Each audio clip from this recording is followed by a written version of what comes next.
जो कि वाइवा में बहुत बार पूछा जाता है।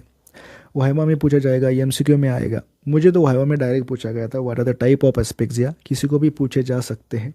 एंड बहुत सिंपल टाइप है, जिसके लिए एक निमोनिक भी बनाया है। ये बहुत सिंप्लीफाइड निमोनिक है। अगर आपको निमोनिक अच्छा लगता है तो आप निमोनिक से भी याद कर सकते हैं, या फिर आपको अगर याद रहता है तो आप वैसे भी याद कर सकते हो। अभी अगर आपको किसी ने पूछा what are the types and causes of asphyxia, अभी समझो आपने एक आदमी को पूछा what are the type of asphyxia, और आपको वो आदमी एस्पेक्सिया के टाइप बता रहा है। तो उस आदमी का नाम है मीटर एंटोपा। उस आदमी का नाम है मीटर एंटोपा। थोड़ा सा हार्ड नाम है, बट आपको अगर ये नाम याद होगा तो बेसिकली सब आपको याद हो जाएगा। नाम है मीटर एंटोपा। मीटर एंटोपा का ये जो मीटर है, मी बोले तो मैकेनिकल एस्पेक्सिया, TER टर मीटर, टर बोले तो ट्रॉमेटिक एस्पेक्सिया, एन बोले तो एन्वायरमेंटल एस्पेक्सिया, टो बोले तो टॉक्सिक एस्पेक्सिया, आणि पा बोले तो पैथोलॉजिकल एस्पेक्सिया। मैकेनिकल एस्पेक्सिया नाम में ही दिया हुआ है। मैकेनिकल एस्पेक्सिया मतलब मैकेनिकल ऑब्स्ट्रक्शन। ऑब्स्ट्रक्शन ऑब्स्ट्रक्शन होगा आपकी एयर पैसेज में। देखो, flow of air into the body is interfered by mechanical means.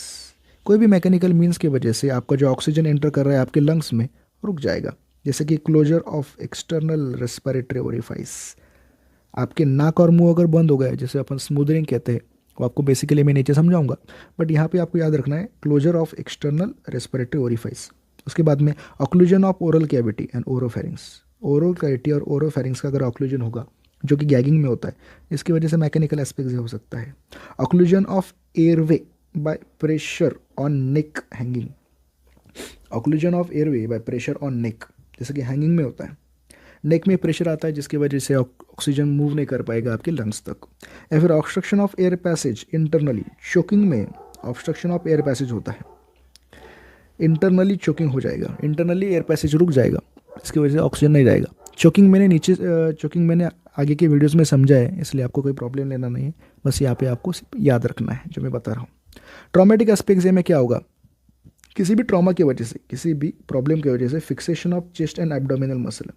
आपका जो चेस्ट है, एब्डोमिनल मसल है, वो एक जगह पे फिक्स हो जाएगा, जिसकी वजह से क्या होगा, आप रेस्पायर नहीं कर पाएंगे। You are not able to respire. जैसे कि स्टैम्पेड में होता है, स्टैम्पेड में एक दूसरे के नीचे लोग कुचले जाते हैं, न्यूमोथोरैक्स होता है।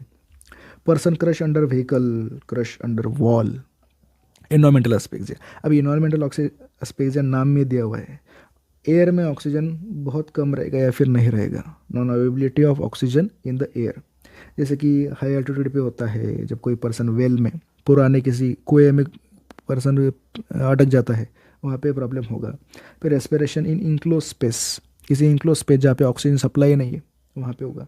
टॉक्सिक एस्पेक्सिया मतलब, टॉक्सिक नाम में दिया, टॉक्सिक मतलब किसी ने कोई टॉक्सिक सब्सटेंस इनहेल कर लिया, इंजेक्शन कर लिया, खा लिया। पॉइजनस सब्सटेंस हो, opium poisoning, carbon monoxide poisoning, या साइनाइड पॉइजनिंग, इस कंडीशन में होता है। और पैथोलॉजिकल एस्पेक्सिया, अभी देखो नाम में दिया हुआ है पैथोलॉजिकल एस्पेक्सिया, कि आपकी रेस्पिरेटरी पैसेज में, आपकी बॉडी में कोई तो पैथोलॉजिकल प्रॉब्लम है, डिसीज या फिर रेस्पिरेटरी ट्रैक में कोई प्रॉब्लम है, जिसकी वजह से क्या होगा, ऑक्सीजनेशन होगा ब्लड का, रुक जाएगा, उसमें प्रॉब्लम आएगा। Prevent oxygenation cause asphyxia. इसके एग्जाम्पल है consolidation, pleural effusion, acute oedema of glottis. जो ग्लॉटिस होता है, ओपनिंग ऑफ ट्रकिया, तो उसमें अगर कोई प्रॉब्लम होगा जिसकी वजह से एयर मूव नहीं कर पाएगी, ईडिमा होगा उसका। तो अभी मैं आपको बुक में से मैं आपको बेसिकली ये हर एक पॉइंट दिखा देता हूँ डायग्रामेटिकली, जो पिक्टोरियली अपने बुक में है, तो आपको समझ में आ जाएगा। सबसे पहले देखो, अभी ये बुक है, इसमें आप देखोगे हाँ, डायग्रामेटिक रिप्रेजेंटेशन। डायग्रामेटिक रिप्रेजेंटेशन में आपको बेसिकली बता देता हूँ, अभी एक कार्टून वे में दिखाया गया है, आपको सिर्फ समझना है। सबसे पहले यहाँ पे देखो, प्लास्टिक बैग सफोकेशन होता है, चोकिंग होगा, स्मूदरिंग स्ट्रैंगुलेशन होगा, या फिर पैथोलॉजी लाइक कंसोलिडेशन। ऐसे बहुत सारे रीजन हो सकते हैं जिसकी वजह से क्या होगा, ऑक्सीजन एंटर नहीं कर पाएगा आपके लंग्स में, ऑक्सीजन एंटर नहीं कर पाएगा, या फिर आपके ब्लड को ऑक्सीजनेट नहीं कर पाएगी लंग्स। कोई पैथोलॉजी अगर होगी तो आपके ब्लड को ऑक्सीजनेट नहीं कर पाएंगे लंग्स, बराबर है। या फिर ब्लड में हीमोग्लोबिन ही कम है, या फिर हीमोरेज हुआ है, जिसकी वजह से प्रॉब्लम हो सकता है। या फिर आपके टिश्यू में हिस्टोटॉक्सिक एनोक्सिया हो सकता है, टिश्यू में टॉक्सिसिटी आ गई जिसकी वजह से cells are not able to utilise the oxygen. या फिर cell death, injury, irreversible cell injury अगर किसी में होगी, सेल डेथ हो गए जिसकी वजह से ऑक्सीजन तो यूटिलाइज नहीं हो पाएगा, ये एक प्रॉब्लम है। अब देखो उसके बाद में ये एक डायग्रामेटिक रिप्रेजेंटेशन है, अभी इसमें समझो। फर्स्ट है एटमॉस्फेयर, साइट नंबर 2 है lung, site number 3 is blood and site number 4 is tissue. अब एटमॉस्फेयर से लंग में अगर ऑक्सीजन नहीं जा रहा है, जैसे कि सफोकेशन में होता है, एटमॉस्फेयर से लंग में ऑक्सीजन नहीं जाएगा तो एस्पेक्सिया होगा, एनोक्सिया होगा सॉरी। उसके बाद में अगर आप देखेंगे लंग में से अगर ब्लड में नहीं जाएगा तो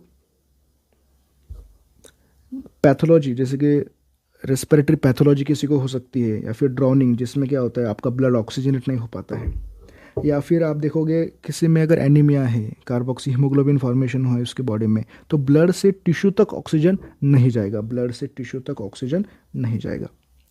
मैकेनिकल ऑब्स्ट्रक्शन अगर होगा, mechanical obstruction to the neck, उसकी वजह से क्या होगा, एटमॉस्फेयर से लंग में, जैसे कि लंग से कार्बन डाइऑक्साइड एटमॉस्फेयर में नहीं जाएगा, एटमॉस्फेयर से ऑक्सीजन लंग में नहीं जाएगा।